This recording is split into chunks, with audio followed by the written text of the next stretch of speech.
بسم اللہ الحمد للہ والصلاة والسلام علی رسول اللہ وعلی آلہ وصحبہ ومن والاه اللهم انفعنا بما علمتنا وعلمنا ما ينفعنا وزدنا علما رب اشرح لي صدری ويسر لي امری واحلل عقدة من لسانی یفقهوا قولی سبحانك لا علم لنا الا ما علمتنا انك انت العلیم الحکیم رب یسر ولا تعسر وتمم بالخیر وبك نستعین اعوذ باللہ من الشیطان الرجیم بسم اللہ الرحمن الرحیم طاسیم میم تلک آیات الکتاب المبین۔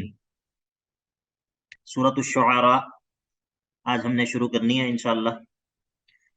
یہ سورۃ الفرقان کے بعد ہے مصحف کی ترتیب میں، اور سورۃ الفرقان کے ساتھ اس کا کئی اعتبار سے تعلق اور ربط جو ہے وہ علماء نے بیان کیا ہے، اور اس کا آسان بات جو ہے وہ یہ ہے کہ پچھلی صورت کے اندر آپ نے دیکھا تھا کہ اس بات کو ثابت کرنے کے لیے کہ برکتوں کا مالک جو ہے وہ اکیلا اللہ ہے، ہر طرح کی برکتیں، رحمتیں، نعمتیں، ان کا جو اختیار ہے وہ اکیلے اللہ کے ہاتھ میں ہے۔ اور اس بات کو ثابت کرنے کے لیے پچھلی صورت کے اندر کثرت کے ساتھ عقلی دلائل بیان ہوئے تھے۔ سورۃ الفرقان کے اندر کثرت سے عقلی دلائل جو ہے وہ بیان ہوئے تھے۔ آپ نے دیکھا کہ اس کے اندر ذکر ہوا الم تر الی ربک کیف مد الظل، اگر کیا تم دیکھتے نہیں اپنے رب کی قدرت کو، وہ کس طرح سائے کو پھیلا دیتا ہے۔ پھر ذکر ہوا کہ وہ جو ہے وہ رات اور دن کو ایک دوسرے کے پیچھے لے کر آتا ہے، اور اس طرح کئی جو ہے وہ عقلی دلائل ذکر ہوئے کہ یہ سب کچھ جو ہے وہ کون کرتا ہے۔ جب یہ سب کچھ اللہ کرتا ہے تو پھر اسی کو مان لو کہ وہی جو ہے وہ تمام تر برکتوں کا مالک ہے، اور وہی جو ہے وہ کسی بھی چیز میں برکت ڈال سکتا ہے۔ برکتوں کا اکیلا اختیار اور مالک جو ہے وہ وہی ہے۔ اب اس صورت کے اندر، سورۃ الشعراء کے اندر، اسی مسئلے کے اوپر، اسی مدعا کو ثابت کرنے کے لیے، اسی دعوے کے اس بات کے لیے نقلی دلائل بیان ہوں گے مختلف انبیاء سے۔ الحمدللہ۔ جی کیا بات کہی ہے میں نے؟ سر اس کا مطلب یہ ہے کہ صورت میں بھی برکت سے ریلیٹڈ نقلی دلائل ہاں، پچھلی بیان۔ صورت میں عقلی دلائل کا بیان تھا، اس صورت میں نقلی دلائل کا بیان ہوگا اسی دعوے کے اس بات کے لیے۔ یہ ربط ہو گیا نا، دونوں صورتوں میں تعلق اور ربط جو ہے وہ یہ ہو گیا۔ باقی اس صورت کا جو دعویٰ ہے اور مرکزی مضمون ہے وہ مختلف طریقوں سے اللہ کے نبی علیہ الصلاۃ والسلام کو تسلی دی جائے گی۔ مختلف طریقوں سے اللہ کے نبی علیہ الصلاۃ والسلام کے لیے تسلی ہوگی، اور اسی طرح جو ہے وہ اس میں منکرین کی ہلاکت کا اور مؤمنین کے لیے نجات کا، اس کا بیان ہوگا، اور یہ بھی تسلی کا ایک ذریعہ ہے۔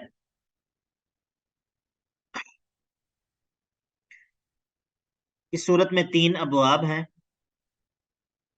اور پہلا باب جو ہے وہ آیت نمبر 10 تک ہے، اور اس میں قرآن مجید کی طرف ترغیب ہے۔ پھر صورت کا بنیادی مضمون ذکر ہوا ہے کہ اللہ کے نبی علیہ الصلاۃ والسلام کے لیے تسلی ہے، اور پھر زواجر ذکر ہوئے ہیں 3، اور پھر 2 آیات میں صورت کے مضمون کی تفصیل ذکر ہوگی۔ تو طاسیم میم، یہ اس کے بارے میں بات گزر چکی ہے، اس کو ہم کیا عنوان دیتے ہیں؟ حروف مقطعات۔ حروف مقطعات تو یہ ہیں، لیکن ہم اس کو کیا کہتے ہیں؟ اس آیت میں کیا بیان ہوا ہے؟ اعجاز القرآن۔ اعجاز القرآن کی طرف اشارہ ہے، ٹھیک ہے۔ ایک ہوتا ہے آیت کا معنی، ایک ہوتی ہے مراد۔ ایک ہوتا ہے معنی اور ایک ہوتی ہے مراد، ٹھیک ہے۔ اس کا معنی کیا ہے؟ معنی ہمیں معلوم نہیں ہے۔ اس کی مراد کیا ہے؟ تو علماء کے اقوال مختلف ہیں، ان میں سے یہ قول زیادہ تر علماء نقل کرتے ہیں کہ اس سے اعجاز القرآن کی طرف اشارہ ہے کہ اے کافرو، تمہارا کلام بھی انہی حروف سے مل کر بنتا ہے جن حروف سے یہ قرآن جو ہے وہ مل کر بنا ہے، تو تم اس کے مقابلے میں جو ہے وہ اس معیار کی کتاب یا اس معیار کا کلام جو ہے وہ کیوں نہیں لے آتے؟ ٹھیک ہے، تو یہ اس کا معنی نہیں ہے، یہ اس کی مراد ہے۔ طاسیم میم، اس میں اعجاز القرآن کی طرف اشارہ ہے۔ تلک آیات الکتاب المبین، یہ آیات ہیں ایک ایسی کتاب کی جو کہ روشن اور واضح کتاب ہے، روشن اور واضح کتاب ہے۔ یہ اس کتاب کی آیات ہے۔ مطلب کیا ہے؟ مطلب یہ ہے کہ اے اللہ کے نبی علیہ الصلوۃ والسلام، اگر یہ لوگ اس کتاب پر اور اس کتاب کی آیات پر ایمان نہیں لاتے تو اس میں اتنا پریشان ہونے کی ضرورت نہیں ہے۔ یہ کتاب تو روشن اور واضح کتاب ہے، اگر یہ لوگ اس پر بھی ایمان نہیں لاتے تو اس کا مطلب یہ ہے کہ یہ ایمان لانا ہی نہیں چاہتے۔ اس کا مطلب یہ ہے کہ ان کے اور ایمان کے درمیان کوئی ایسی رکاوٹ ہے کہ جو کہ زائل نہیں ہو سکتی۔ تو تلک آیات الکتاب المبین، یہ جو ہے وہ اس میں بھی ترغیب الی القرآن بھی ہے، ترغیب الی القرآن، قرآن کی طرف ترغیب ہے کہ یہ ایک ایسی کتاب ہے جو واضح بھی ہے اور روشن بھی ہے۔ تو لعلک باخع نفسک الا یکونوا مؤمنین، تو کیا اے اللہ کے نبی علیہ الصلوۃ والسلام شاید آپ اپنے آپ کو اس غم میں ہلاک کر دیں گے کہ یہ لوگ ایمان نہیں لاتے۔ یہ ایک واضح اور روشن کتاب ہے، تو جب اگر اس پر بھی یہ لوگ ایمان نہیں لاتے تو آپ ان پر اس قدر غم مت کریں کہ آپ اپنے آپ کو ہلاکت میں ڈال دیں۔ یعنی کہ اللہ کے نبی علیہ الصلوۃ والسلام جو لوگوں کے ایمان نہ لانے پر، لوگوں کے آپ کی دعوت کو قبول نہ کرنے پر غمگین ہوتے تھے، اور آپ جو ہے، اور ظاہر ہے کہ ایک داعی جو ہوتا ہے، ایک داعی جو صحیح معنی میں داعی ہوتا ہے،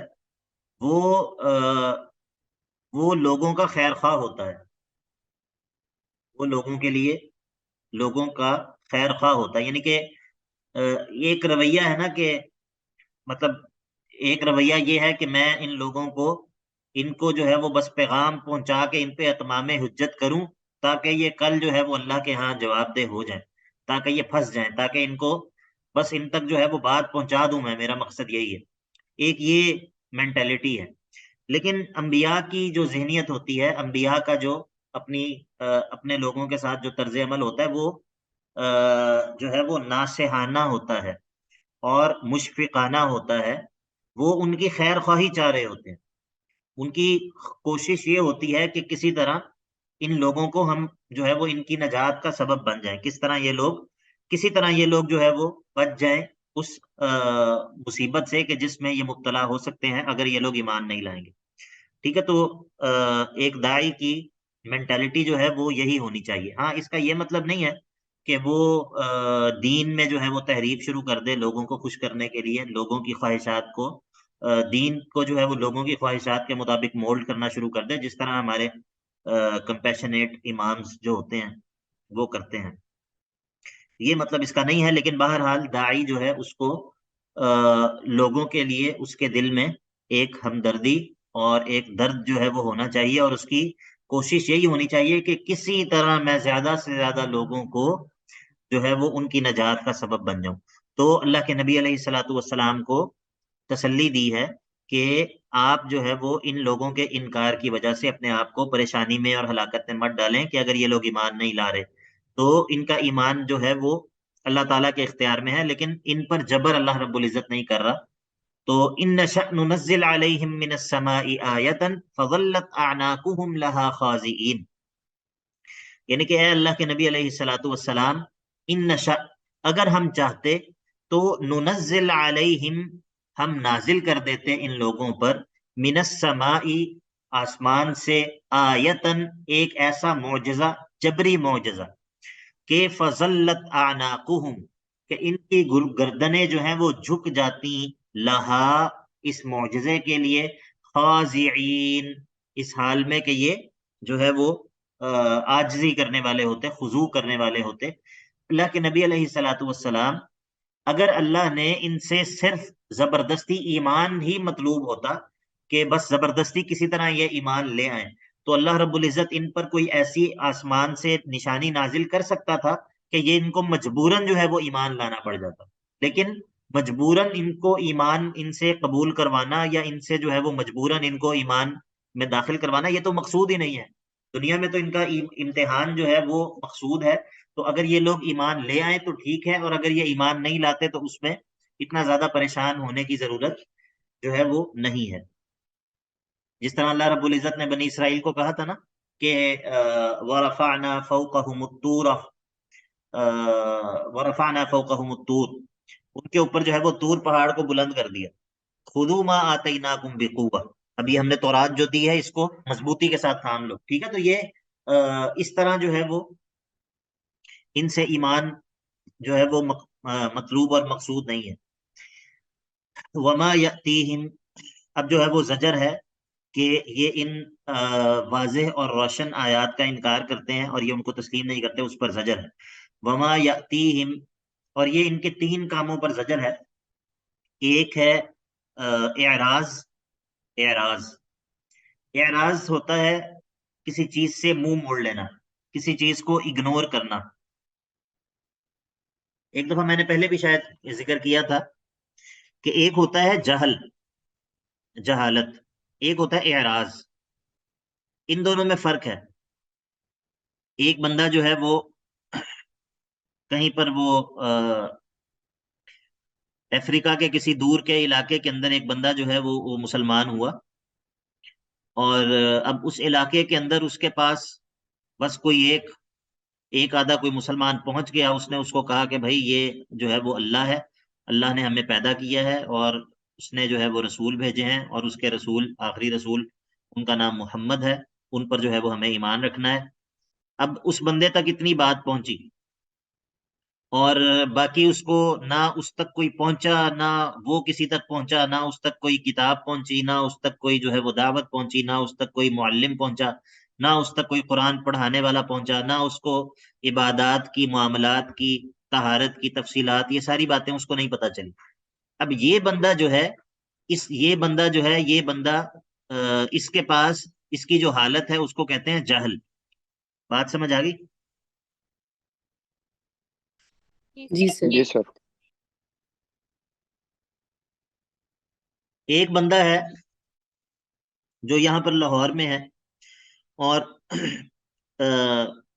کیا کہتے ہیں، بہترین اس نے تعلیم حاصل کی ہے، اور جو ہے وہ جناب انگریزی بھی اس کو فر آتی ہے، اور دنیا بھر کی اس کو چیزوں کا پتہ ہے، اور اس نے جو ہے وہ اپنی یونیورسٹی میں بھی بڑی اچھی اس کی کارکردگی ہے، اور اس نے بہترین اس کو جاب بھی حاصل ہو گئی ہے، اور دنیا کے ہر موضوع کے بارے میں اس کو پتہ ہے، شوبز کے بارے میں بھی اس کے پاس معلومات ہے، اور جناب فٹ بال کے بارے میں بھی معلومات ہے، کرکٹ کے بارے میں بھی معلومات ہے، اور جو ہے وہ جناب جو ورلڈ کے افیئرز ہیں، دنیا کے معاملات، ان کے بارے میں بھی اس کے پاس بڑی معلومات ہے، لیکن اس کو جو ہے وہ اپنے دین کے بارے میں جو ہے وہ اس کے پاس کوئی معلومات نہیں ہے، اپنے دین کے بارے میں وہ بالکل جو ہے وہ جاہل ہے، اور اسی وجہ سے وہ دین کے بارے میں گفتگو کرنا بھی پسند نہیں کرتا، کیونکہ وہ فوراً جو ہے وہ انسیکیور فیل کرتا ہے نا، کہ کیونکہ اس کو پتہ ہی نہیں اس کے بارے میں کچھ۔ تو اب یہ بندہ کیا ہے، یہ جہل ہے یا کیا ہے، یہ اس کو جہل کہیں گے آپ؟ نہیں سر، ہاں، یہ کیا ہے؟ وہ تو کوشش ہی نہیں کر رہا۔ یہ ہے اعراض، یہ اس کو کہتے ہیں اعراض، اعراض معرضین، برتنا، ٹھیک ہے؟ اس نے اس کو اہمیت ہی نہیں دی، اس نے مطلب یہ کوئی جان سکاٹ کا تو بیٹا نہیں ہے، یا نہ یہ کسی جو ہے وہ الزبتھ کا بیٹا ہے، یہ وہی فتح محمد، غفور محمد کا بیٹا ہے، لیکن اس کو انگریزی کیسے آ گئی؟ سوال ہے نا، اس کو کیسے اتنی ایسی انگریزی بولے گا کہ انگریز بھی حیران ہو جائے گا کہ بھائی یہ کیسی انگریزی بول۔ تو اس کو جو ہے وہ مطلب کس طرح اس کو جو ہے وہ اتنی چیزوں کے بارے میں اس کو معلوم ہو گیا، لیکن اس کو اپنے دین کے بارے میں، میرا رب کون ہے، میرا نبی کون ہے، اور میرے رب کا میرے سے کیا تقاضا ہے، اس کے بارے میں اس کو کیوں پتہ نہیں چل سکا؟ تو اصل بات یہ ہے کہ اس نے جو ہے وہ دین سے اعراض برتا ہے، اس نے اس کو اہمیت ہی نہیں دی، اس نے اس کو امپورٹنس ہی نہیں دی۔ تو بات سمجھ آ گئی آپ کو اعراض اور جہل میں کیا فرق ہے؟ جی سر۔ جی، تو وما یاتیہم من ذکر من الرحمن محدث کہ من ربہم، کیا ہے آیت میں؟ پڑھیں آیت۔ سر رحمانی ہے۔ رحمانی، رحمان ہے، ٹھیک ہے، میں نے کہا کہیں غلطی نہ ہوئی ہو یہاں۔ وما یأتیہم من ذکر من الرحمن محدث الا کانوا عنہ معرضین، اور نہیں آتی ان کے پاس، ان کے رب کے پاس سے، یعنی کہ رحمان کے پاس سے کوئی بھی نئی نصیحت ان کے پاس نہیں آتی مگر یہ کہ الا کانوا عنہ معرضین، مگر یہ لوگ اس نصیحت سے منہ موڑتے ہیں، اعراض برتتے ہیں، اس کو اگنور کرتے ہیں۔ یہ ان کا پہلا جرم ہے جس پر زجر ہے۔ پہلا جرم کیا ہے؟ اعراض۔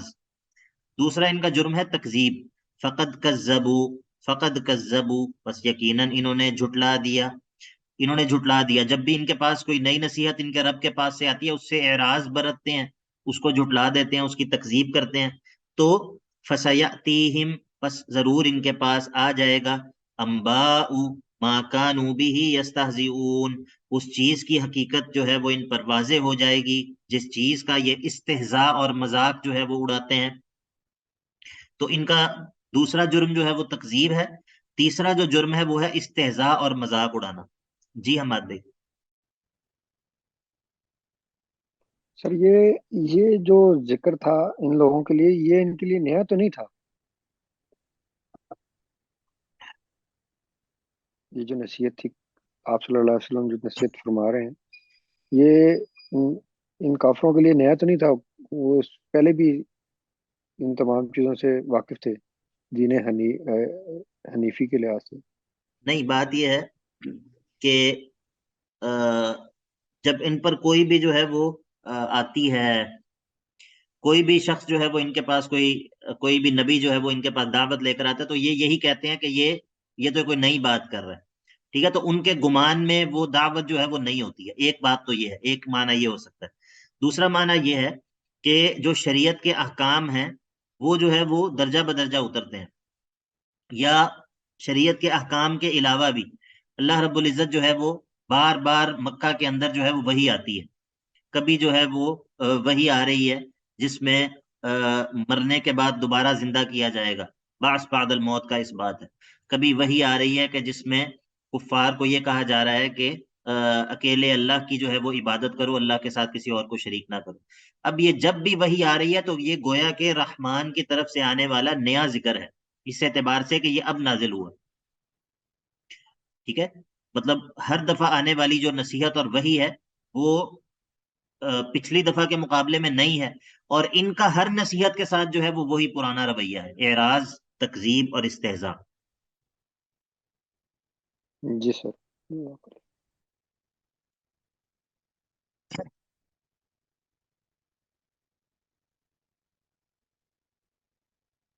سورۃ الانبیاء نکالیں ذرا،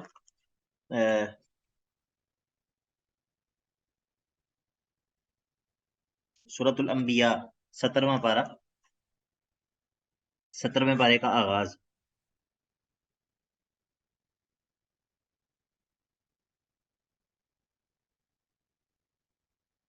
آیت نمبر شیخ؟ جی دوسری آیت نمبر 2۔ ما یاتیہم من ذکر من ربہم محدث الا استمعوہ وہم یلعبون، ٹھیک ہے؟ ما یاتیہم، نہیں آتا ان کے پاس، من ذکرن، کوئی بھی نصیحت ان کے رب کے پاس، من ربہم، ان کے رب کی طرف سے، محدثن، نئی نصیحت، کوئی بھی نئی نصیحت ان کے رب کے پاس سے نہیں آتی مگر الا استمعوہ وہم یلعبون، مگر یہ کہ اس کو یہ سنتے اس حال میں ہے کہ یہ جو ہے وہ کھیل میں لگے ہوتے ہیں، کھیل کود میں لگے ہوتے ہیں۔ لاہیۃ قلوبہم واسر، یہ ہم پڑھ چکے ہیں پہلے۔ تو نصیحت کا نیا ہونا اس اعتبار سے۔ جی ہمارے لیکن سر یہاں پر جو لفظ استعمال ہوا وہ استماع کا ہے، وہ تو جی بڑے بڑے باغور سننے کے لیے استعمال ہوتا ہے۔ جی، بعض دفعہ انسان بغور سنتا ہے اس کی تکذیب کے لیے، اس پر اعتراض کرنے کے لیے۔ بغور سننا اسی لیے بھی ہوتا ہے، مطلب بغور سننا جو ہے وہ صرف اس لیے نہیں ہوتا کہ جو ہے وہ انسان جو ہے وہ اس چیز کو قبول کرنے کے لیے سن رہا ہے، بعض دفعہ جو ہے وہ یہ بغور سننا اس اعتراض وغیرہ کے لیے بھی ہوتا ہے، ٹھیک ہے؟ جی سر، جزاک اللہ۔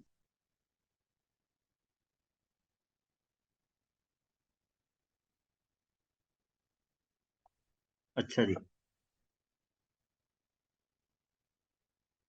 پھر یہ بھی ہے کہ ضروری نہیں ہے کہ استماع جو ہے وہ اس کا ہر جگہ معنی ایک ہی ہو. بعض دفعہ ایک لفظ جو ہے وہ اس کے معنی کے اندر فرق بھی ہوتا ہے. ٹھیک ہے، یہ اس طرح بھی توجیہ اس کی ہو سکتی ہے.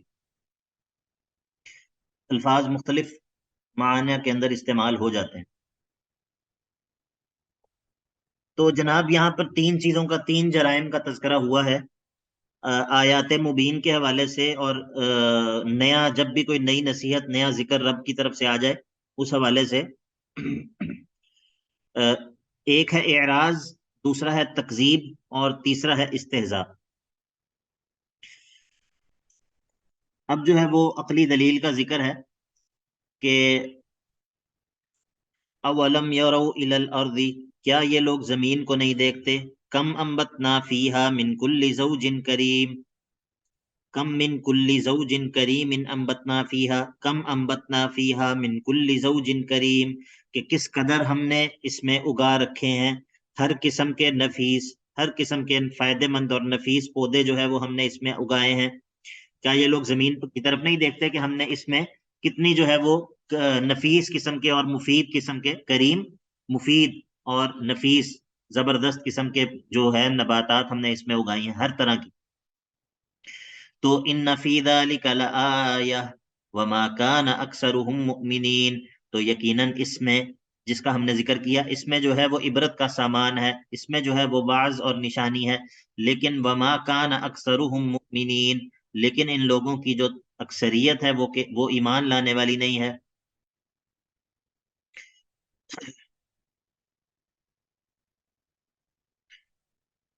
وَإِنَّ رَبَّكَ لَهُوَ الْعَزِيزُ الرَّحِيمُ، اور بے شک آپ کا رب جو ہے وہ ضرور بالضرور غالب بھی ہے اور وہ رحم کرنے والا بھی ہے. وَإِنَّ رَبَّكَ لَهُوَ الْعَزِيزُ الرَّحِيمُ، یعنی کہ وہ عذاب دینے پر پوری طرح قادر ہے. العزیز، عذاب دینے پر پوری طرح قادر بھی ہے، اور وہ اپنے بندوں پر، اپنے خاص بندوں پر جو ہے وہ رحم بھی کرتا ہے، ان کو جو ہے وہ عذاب سے محفوظ بھی رکھتا ہے.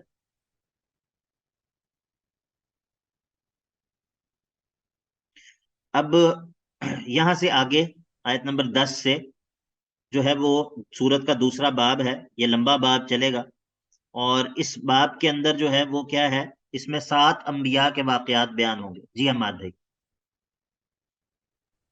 سر یہ یہاں پر جو العزیز الرحیم جو ہے، ہم یہ اس کو اس طرح بھی کہہ سکتے ہیں کہ یہ اللہ تعالیٰ قادر ہے عذاب دینے پر، لیکن وہ پھر بھی رحم کرنے والا ہے. تو یہی بات ہو گئی نا کہ وہ العزیز ہے، وہ ان لوگوں کو جو ہے وہ جو ہے وہ سزا دینے پر اور ان لوگوں کو عذاب دینے پر قدرت رکھتا ہے. اور وہ الرحیم بھی ہے کہ وہ اپنے خاص بندوں، کیونکہ ہم نے یہ پڑھا تھا جب سورۃ الفاتحہ میں کہ الرحمن جو ہے وہ اس کا تعلق عمومی رحمت کے ساتھ ہے، اور جو الرحیم ہے اس کا تعلق خصوصی رحمت کے ساتھ ہے. تو اپنے خاص بندوں پر جو ہے وہ مہربانی بھی کرتا ہے.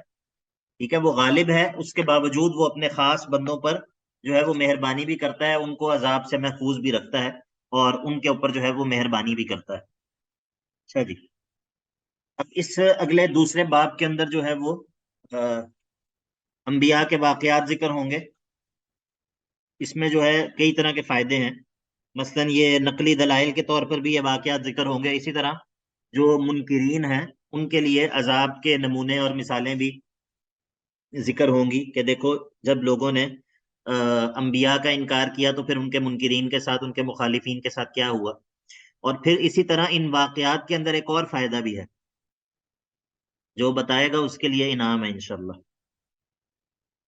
ان واقعات کے اندر جو ہے وہ ایک اور فائدہ بھی، انبیاء کے واقعات ذکر ہوں گے تو اس سے کیا فائدہ حاصل ہوگا؟ آپ صلی اللہ علیہ وسلم کو تسلی بھی دی جائے گی اس ہاں کے جی، ذریعے. بارک اللہ فیکم، بارک اللہ فیکم. تو یہ ایک بہت بڑا فائدہ جو ہے وہ تسلی بھی ہے، جس طرح کہ ہم نے پہلے آپ کو بتایا کہ اس صورت کے بڑے مقاصد میں سے ایک مقصد جو ہے وہ اللہ کے نبی علیہ الصلوۃ والسلام کے لیے تسلی ہے. تو سب سے پہلے جو ہے وہ جی قصہ ذکر ہوگا سیدنا موسیٰ علیہ الصلوۃ والسلام کا، اور اس حصے میں اس میں جو ہے وہ 4 حصے ہیں، اور جو ہے وہ میں انشاءاللہ ساتھ ساتھ آپ کو بتاتا ہوں. وَإِذْ نَادَى رَبُّكَ موسیٰ، اور اس وقت کو یاد کرو کہ جب آپ کے رب نے آواز دی موسیٰ کو، ان ائت القوم الظالمین، کہ آپ ظالم قوم کے پاس جو ہے وہ آپ چلے جائیں. ان ائت القوم الظالمین، یہ اس کا جو اس کی جو تفصیل ہے وہ ہم نے سورہ طٰہٰ میں پڑھی ہے، کہ جب اللہ رب العزت نے ان کو حکم دیا کہ آپ جا کر ان کو جو ہے وہ دعوت دیں، اور کس طرح جو ہے وہ ان کو جو رسالت سے اللہ رب العزت نے سرفراز کیا، یہ باتیں ہم نے وہاں پڑھی ہیں. اب یہ قوم الظالمین، قوم الظالمین جو ہے یہ کون ہے؟ قوم فرعون، یہ فرعون کی قوم ہے، یہ اس سے بدل ہے. الا یتقون، کہ یہ لوگ جو ہے وہ شرک کو جو ہے وہ چھوڑتے کیوں نہیں ہیں. الا یتقون الشرک، یہ لوگ کفر اور شرک سے بچتے کیوں نہیں ہیں، اس کو چھوڑتے کیوں نہیں ہیں. قال، موسیٰ نے کہا، ربی، اے میرے رب، انی اخاف ان یکذبون، مجھے یہ ڈر ہے کہ یہ لوگ مجھے جھٹلا دیں گے، میری تکذیب کر دیں گے. وَيَضِيقُ صَدْرِي، اور میرا دل تنگ ہو جائے گا. وَلَا يَنطَلِقُ لِسَانِي، اور میری زبان جو ہے وہ چلے گی نہیں. فَأَرْسِلْ إِلَىٰ ہارون، بس آپ ہارون کی طرف بھی وہی بھیج دیجئے، ہارون کی طرف بھی وہی بھیج دیں، ہارون کو بھی نبی بنا دیں.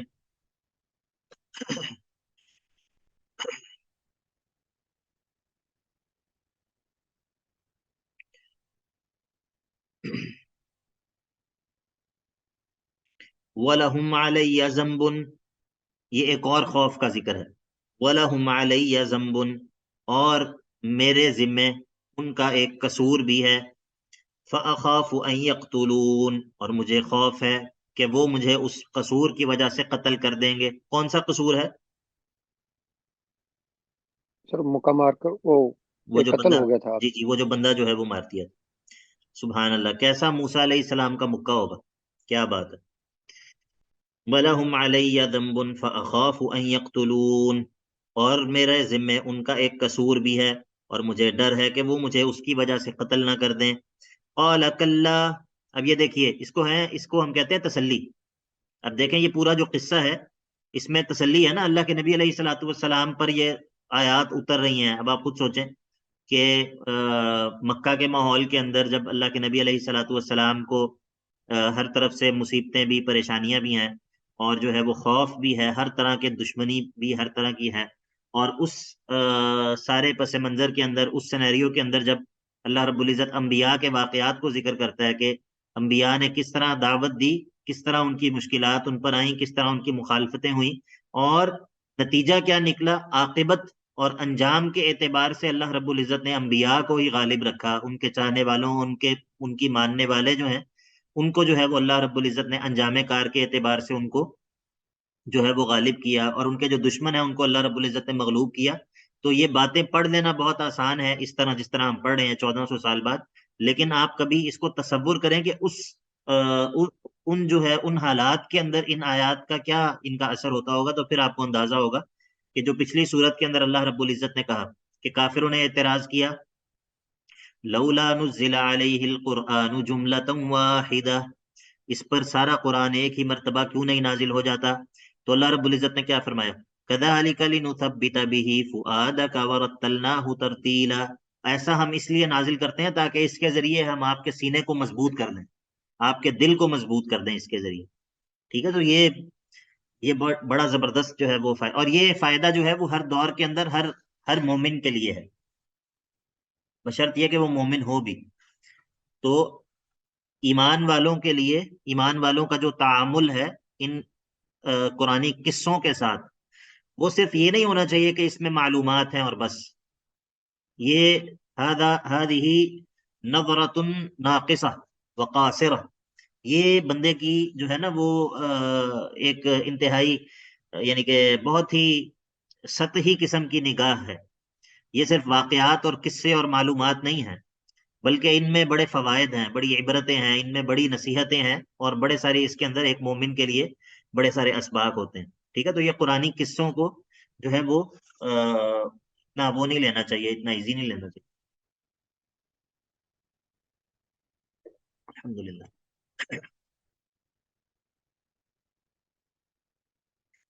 اچھا جی، قال کلا، اللہ رب العزت نے کہا ہرگز نہیں، ایسا ہرگز نہیں ہو سکتا. فاذهبا بآیاتنا، تم دونوں جو ہے وہ میری آیات اور میری نشانیوں کو لے کر جاؤ ان لوگوں کے پاس. انا معکم مستمعون، بے شک ہم جو ہیں وہ تمہارے ساتھ ہیں اور ہم جو ہے وہ سن رہے ہیں.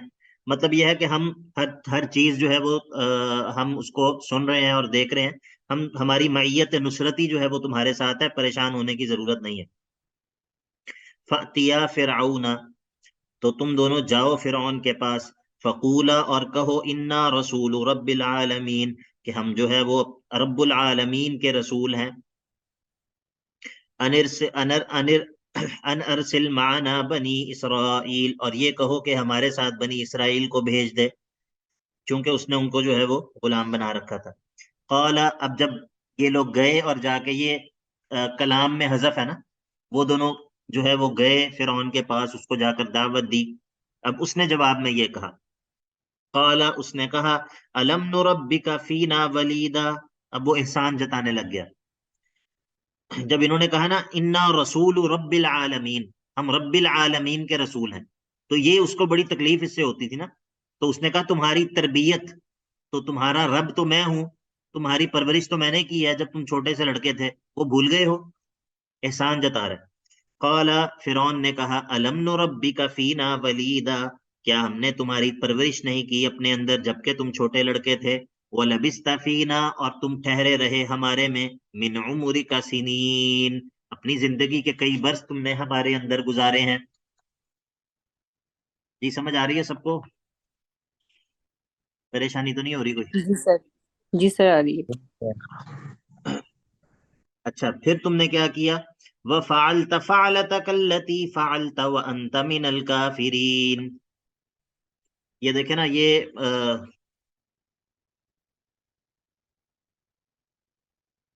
جب کوئی کسی کو نصیحت کرے تو اس کو جواب میں یہ کہنا اس طرح کہ بھئی تم نے بھی تو فلاں کام کیا تھا، تم اپنا جو ہے وہ تم بھول گئے ہو، اور اپنا جو ہے وہ تمہیں یاد نہیں ہے کہ تم پہلے کیا کرتے تھے. اپنا جو ہے وہ ماضی تمہیں بھول گیا ہے اور اب جو ہے وہ تم ہمیں نصیحت کرنے لگے. تو یہ کس کا کام ہے؟ سر کافروں کا. نہیں، کافروں میں سے بھی یہاں پر ایک خاص کافر کا تذکرہ ہو رہا ہے نا. فرعون، ہاں، فرعون کا سر، یہ فرعون علیہ ما علیہ، بادشاہ. اس کا یہ کام ہے. تو اس طرح نہیں کرنا چاہیے. یہ بڑا ایک عام یہ رویہ ہے. کبھی آپ کو اس کا ہوا ہے سامنا یا نہیں دیکھا ہے کبھی یہ رویہ؟ سر یہ تو بہت سننے کو ملتا ہے نا، ہاں، یہ تو تو ایک یہ نارمل یہ باتیں ہیں. بہت زیادہ کامن ہے یہ، ٹھیک ہے، لیکن ایسے نہیں کرنا چاہیے، یہ اچھا رویہ نہیں ہے. وَفَعَلْتَ فَعْلَتَكَ الَّتِي فَعَلْتَ وَأَنْتَ مِنَ الْكَافِرِينَ، اور پھر تم نے وہ کام کیا جو کام تم نے کیا اور تم جو ہے وہ ناشکروں میں سے تھے. مطلب یہ ہے کہ ہم نے تمہاری تربیت کی، ہمارے اندر تم نے زندگی کے ماہ و سال گزارے، اور پھر تم ہمارا ہی بندہ تم نے قتل کر کے بھاگ گئے، اور اب آ کے جو ہے وہ ہمیں کہہ رہے ہو کہ میں رب العالمین کا رسول ہوں. مطلب یہ تم کیا کر رہے ہو؟ قال، موسیٰ علیہ السلام نے کہا فعلتها، وہ کام میں نے تب کیا، اذا وانا من الضالین، اس وقت کیا کہ جب میں جو ہے وہ بھولے ہوئے لوگوں میں سے تھا. ناسین جو ہے وہ میں بھولا ہوا تھا. ٹھیک ہے، یہ گمراہ کا معنی نہیں کرنا یہاں پر.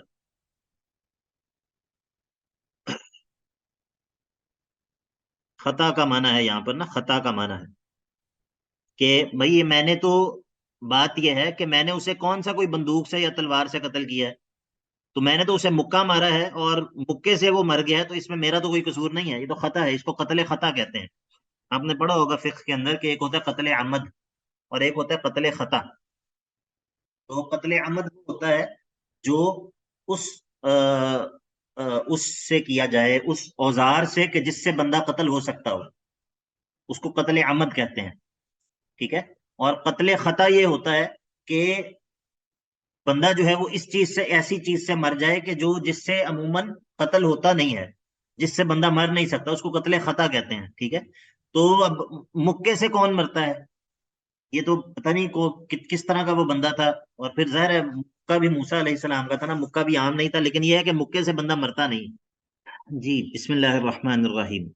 فَفَرَرْتُ مِنْكُمْ لَمَّا خِفْتُكُمْ، بس میں تم لوگوں سے بھاگ گیا جب مجھے تم سے جو ہے وہ ڈر محسوس ہوا کہ تم لوگ جو ہے وہ مجھے قتل کرو گے. فَوَهَبَ لِي رَبِّي حُکْمًا، بس میرے رب نے مجھے نبوت جو ہے وہ حکمت عطا کر دی، وجعلنی من المرسلین، اور مجھے جو ہے وہ مرسلین میں سے بنا دیا، انبیاء میں سے۔ اور باقی جو تم نے جو ہے وہ مجھ پر احسان جتایا ہے، تو وَتِلْكَ نِعْمَةٌ تَمُنُّهَا عَلَيَّ أَنْ عَبَّدْتَ بَنِي إِسْرَائِيل، یعنی کہ وَتِلْكَ یعنی کہ أَنْ عَبَّدْتَ بَنِي إِسْرَائِیل، یہ چیز کہ تو نے بنی اسرائیل کو اپنا غلام بنا رکھا ہے، یہ کیا وہ نعمت ہے کہ تمنها علیہ، جس کا تو مجھ پر احسان جتا رہا ہے؟ یعنی کہ تم یہ کہہ رہے ہو کہ میں نے تمہاری تربیت کی، میں نے تمہیں جو ہے وہ پالا پوسا، تو اس بات کا احسان تو میرے پہ جتا رہے ہو، لیکن یہ نہیں تم دیکھ رہے کہ تم نے میری پوری قوم کو جو ہے وہ اپنا غلام بنا رکھا ہے۔ مطلب آپ اس بات کو سمجھ رہے ہیں کہ میری پوری قوم جو ہے وہ تیری خدمت کر رہی ہے، تیری قوم کی خدمت کر رہی ہے، میری پوری قوم تیری اور تیری قوم کی خدمت کر رہی ہے، اور اگر تو نے میرے پر جو ہے وہ کچھ خرچ کیا ہے، یا میری تو نے جو ہے وہ مجھے جو ہے وہ تو نے کچھ پالا پوسا ہے، تو کیا یہ تو میرے پہ احسان جتا رہا ہے، حالانکہ میری پوری قوم تیری پوری قوم کی خدمت کر رہی ہے اور ان کی جو ہے وہ غلامی کر رہی ہے؟ آپ کو بات سمجھ آئی؟ ہاں، تو یہ بھائی یہ تمہارا کوئی احسان جو ہے وہ بنتا نہیں ہے یہ۔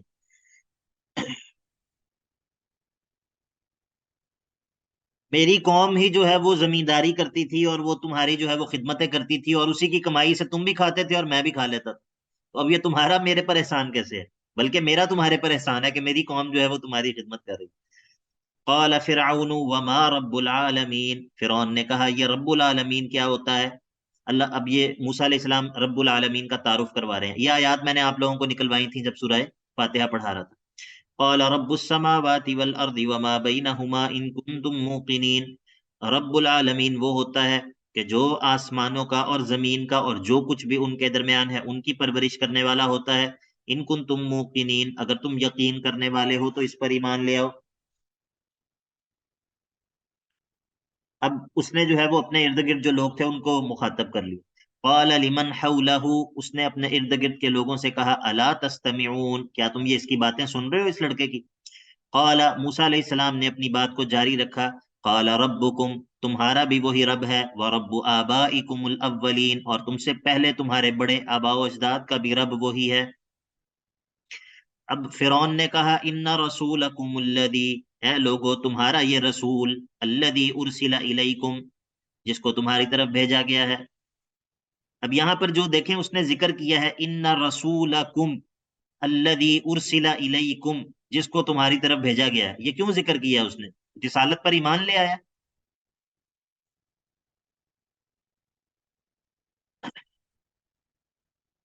کیا یہ فرعون رسالت پر ایمان نہیں لے؟ سر، ہاں جی، نہیں سر، نہیں سر۔ سر یہ قوم نہیں، کے حوالے سے بات کر رہے ہیں۔ وہ کہہ رہا ہے رسولکم، تمہارا رسول، الذی ارسل الیکم، جس کو تمہاری طرف بھیجا گیا ہے۔ یہ تو اس نے ان کو رسول بھی مان لیا اور یہ بھی مان لیا کہ اللہ نے بھیجا۔ سر یہ استہزاء کے طور پہ ہے نا؟ ہاں، یہ اس کو کہتے ہیں تحقیر کے لیے ذکر کرنا۔ اب دیکھیں یہاں پر وہ یہ کہہ سکتا تھا نا کہ جو ضمیر بھی یہاں پر استعمال کر سکتا تھا کہ ہذا لمجنون، یہ شخص جو ہے یہ تو یقیناً مجنون ہے، لیکن اس نے تحقیر کے لیے اور استہزاء کے لیے کیا کہا؟ ان رسولکم الذی ارسل الیکم، یہ تمہارا رسول دیکھ رہے ہو، یہ جس کو تمہاری طرف بھیجا گیا، یہ لمجنون، یقیناً یہ تو ایک مجنون ہے، پاگل ہے۔ ٹھیک ہے، تو یہاں پر جو اس نے اسم ظاہر کو استعمال کیا ہے ضمیر کی جگہ، اور پھر الذی ارسل الیکم اسم موصول کو بھی استعمال کیا ہے، تمہارا رسول جس کو تمہاری طرف بھیجا گیا ہے۔ مطلب یہ اس کا مطلب یہ نہیں ہے کہ وہ ایمان لے آیا ہے کہ یہ رسول ہے اور اس کو جو ہے وہ اللہ نے بھیجا، یہ نہیں وہ مانتا، لیکن صرف استہزاء کے لیے جو ہے وہ اس نے یہ کلمات استعمال کیا۔ جس طرح میں نے پیچھے آپ کو بتایا تھا نا کہ وہ کیا تھا کہ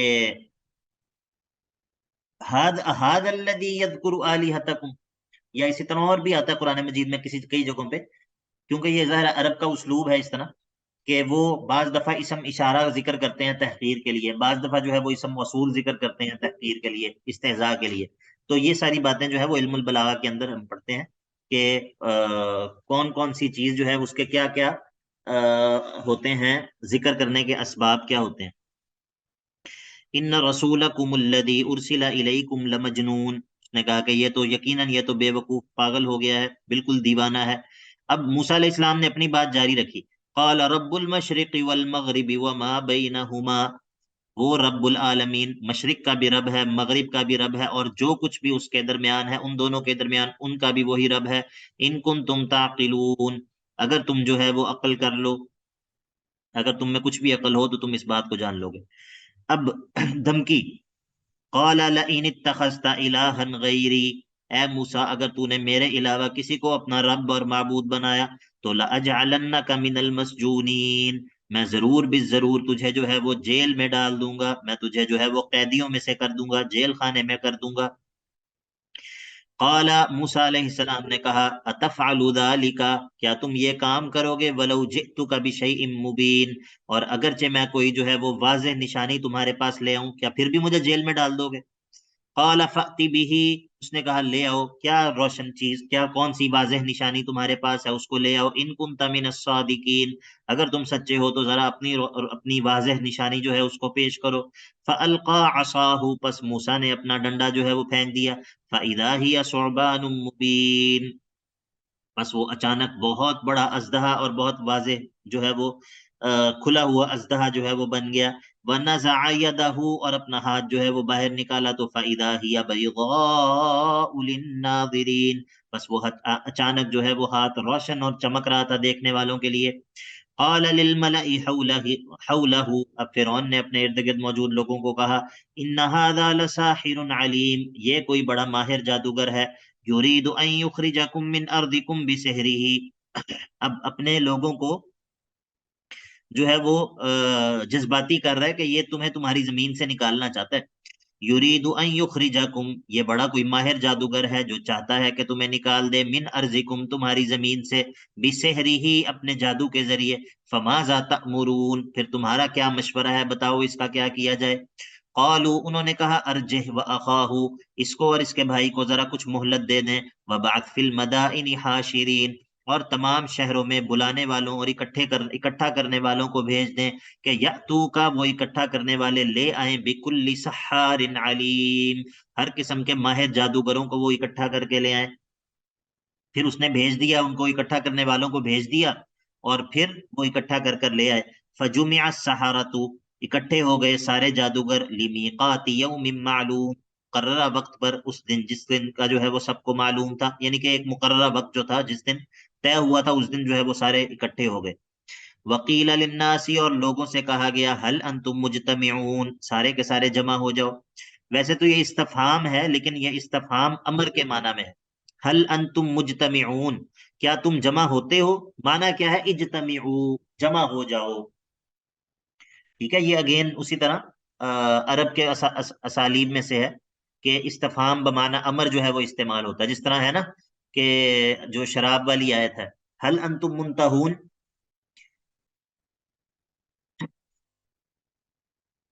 وہ کیا ہے، ان والانصاب والازلام رجس من عمل الشیطان، فهل انتم منتہون، یہ سب کچھ جو ہے وہ شراب اور جوا اور یہ پانسے وغیرہ، یہ رجس ہیں، عمل شیطان میں سے ہیں، تو فہل انتم منتہون، کیا تم باز آتے ہو، معنی کیا ہے، انتہو، انتہو، باز آ جاؤ، ان کو چھوڑ دو۔